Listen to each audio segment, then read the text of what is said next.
레위기 17장 말씀을 봅니다.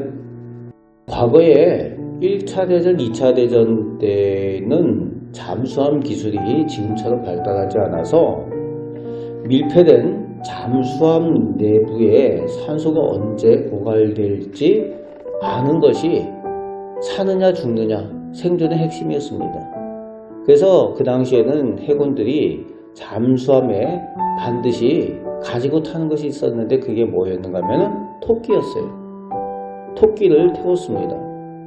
그래서 이 토끼는 인간보다 기압 변화나 유독가스, 산소 부족 이런 것에 훨씬 민감하기 때문입니다. 그래서 선원들은 잠수함 안에서 먹고 자고 또 일하고 하는 그 모든 순간에 수시로 토끼의 상태를 살피는 게 중요한 일이었어요. 토끼가 혹시 헐떡거리거나 이상 증세를 보이면은 즉시 잠수하는 것을 멈추고 수면 위로 올라가서 환기를 해야만 했습니다. 죽느냐 사느냐의 문제였어요. 그래서 토끼가 온 잠수함의 생존의 중심이었고 또 기준이 되었습니다. 토끼가 사느냐 죽느냐의 중심이었다는 거죠. 오늘 우리는 이 잠수함의 토끼처럼 우리 삶의 모든 일상을 제어하고 결정하는 기준이 다른 것이 아니라 바로 하나님이 되셔야 한다는 거예요. 우리가 하나님의 백성, 하나님의 자녀라면은 우리의 중심, 우리의 기준이 하나님이셔야 된다는 겁니다. 본문 1절부터 9절에서 하나님께서는 이스라엘 백성들에게 고기를 먹기 위해 짐승을 잡을 때 이제 아무 데서나 저 다리 밑이나 밭에서 이렇게 잡지 말라는 거예요. 반드시 회방분으로 가지고 와서 하나님께 먼저 화목제물로 드린 후에 잡아서 먹으라고 명령을 하십니다.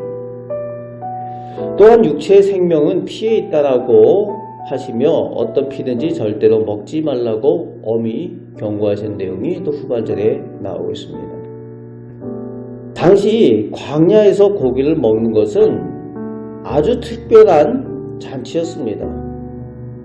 어찌 보면 사소하고 개별적인 일상이었죠. 그렇죠? 고기 먹는 거 뭐 사소하고 개별적인 일상이지 않습니까? 고기 먹고 싶어서 먹고 그렇게 하는데, 그런데 하나님은 그 사소하고 즐거운 일상의 순간까지도 하나님 중심이 되시기를 원하셨다는 거예요. 생명을 귀하게 여기길 원하셨다는 겁니다. 즉 먹든지 마시든지 여호와의 영광을 위해 하라 라는 말씀이 오늘 말씀에도 적용이 되고 있는 겁니다. 사소한 일, 하찮은 일까지도 하나님과 관계 있는 일, 하나님 중심이 되기를 하나님께서 원하신다는 겁니다. 하나님은 진영 안에서 밖에서 짐승을 잡을 때 여호와의 성막문으로 가져오지 않고 자기 마음대로 잡는 자는 피 흘린 죄를 지은 것으로 여겨 백성 중에 끊어버리겠다라고까지 하셔요. 왜 이렇게까지 하십니까? 당시 일부 몰지각한 이스라엘 백성들이 들판에서 자기들 마음대로 짐승을 잡으면은 오늘 7절 말씀을 보니까 들염소, 그곳에 사는 들염소 우상 같은 광야의 잡신들에게 음란하게 제사하는 그런 이상한 풍습이 있었다는 거예요. 하나님의 백성이 그런 풍습을 그 지방 사람들이 하는 것처럼 그렇게 했다는 겁니다. 하나님 보시기에 그 우상을 섬기는 것이 음란하게 보이신 거죠. 그냥 스스럼 없이 그렇게 했던 거예요. 눈에 보이는 곳에서는 하나님께 제사하는 거룩한 백성인 것처럼 하면서 보이지 않는 들에서 고기를 잡아 먹으면서 내 마음대로 스스럼 없이 하나님께서 미워하시는 범죄를 하고 싶어하는 인간의 그런 얄팍한 속셈을 하나님께서 차단해 주고 계시는 겁니다. 그래서 해망문 앞에 와서 먼저 하나님 앞에 화목제를 드리고 그 고기를 먹으면은 우상 숭배하고 그런 일이 없을 거라는 거죠. 그렇게 하지 못하도록 그렇게 하십니다. 생명의 주인은 하나님이시라는 거죠. 오늘 이 시대에도 사람들은 회막, 즉 교회에서는 거룩한 척하지만 세상이라는 들판으로 나가면 내 눈앞의 이익과 편리를 위해서 하나님 없는 사람처럼 행동하는 그런 사람들이 있어요. 우리는 아무도 보지 않는 들판에서 내 욕망대로 사는 것이 아니라 나의 모든 일상과 사업을 그 회망문, 즉 주님의 목전에 가져오는 하나님 중심이 다 되시길 바랍니다. 그래서 하나님 중심이 되어야 한다는 거예요. 늘 하나님 앞에 하나님께서 보시고 계신다. 이런 삶을 살아야 된다는 겁니다. 오늘 본문의 핵심 구절인 11절이 있습니다. 11절이 핵심 구절이에요. 육체의 생명은 피에 있습니다. 내가 이 피를 너희에게 주어 제단에 바쳐 너희의 생명을 위하여 속죄하게 하였다니.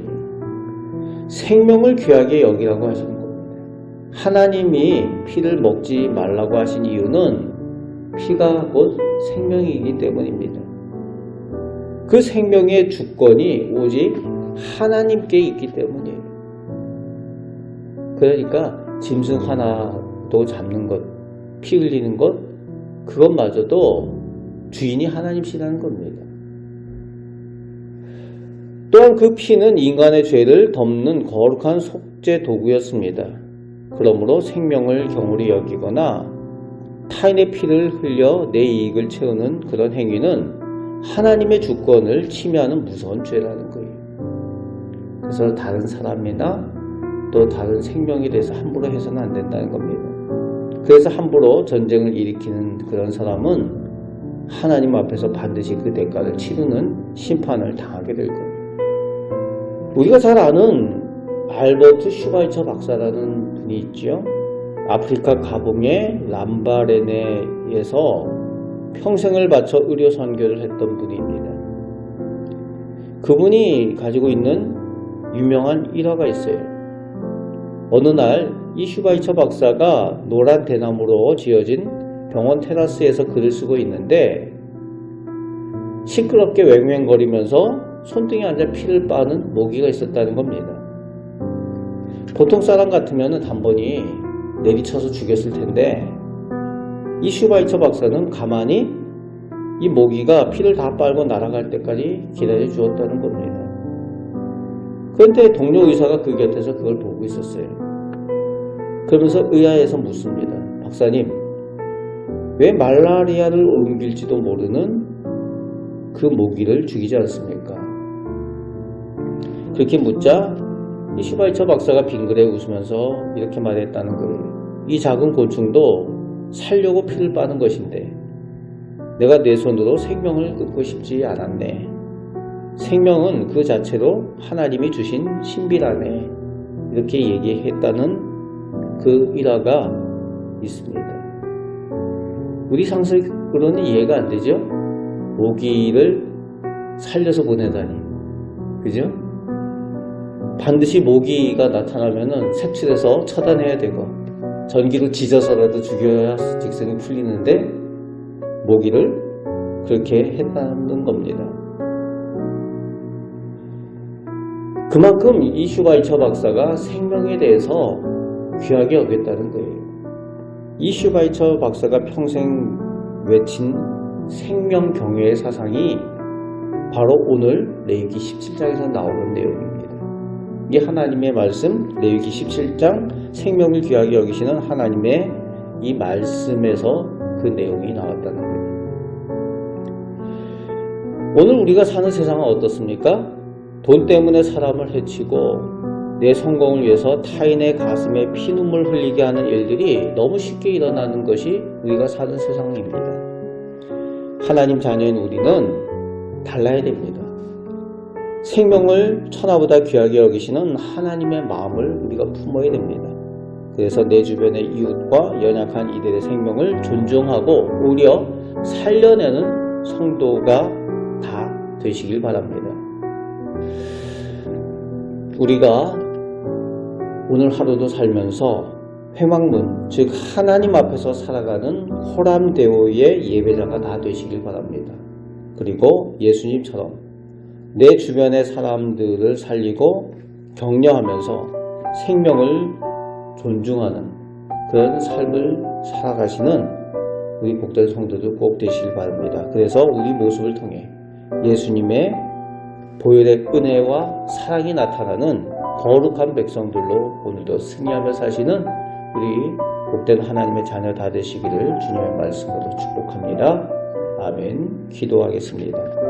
아버지 하나님, 저희가 주님의 십자가의 보혈로 구원의 은혜를 입고 그 사랑의 복을 받은 사람들입니다. 아버지 하나님, 피에 생명이 있습니다. 그래서 하나님께서 생명을 귀하게 여기십니다. 저희가 그 하나님의 마음을 품는 하나님의 자녀 다 되게 하여 주옵소서. 하나님 닮아서 이 세상 가운데에 세상의 풍조를 따르지 아니하고 오히려 생명을 살리는 그 일들을 감당할 수 있는 그런 삶을 살아가는 저희들 다 되게 하여 주옵소서. 오늘도 하나님 목전에서 거룩한 삶을 살아가는 복된 자녀들 다 되게 하여 주옵소서. 오늘도 은혜 내려주심을 감사드립니다.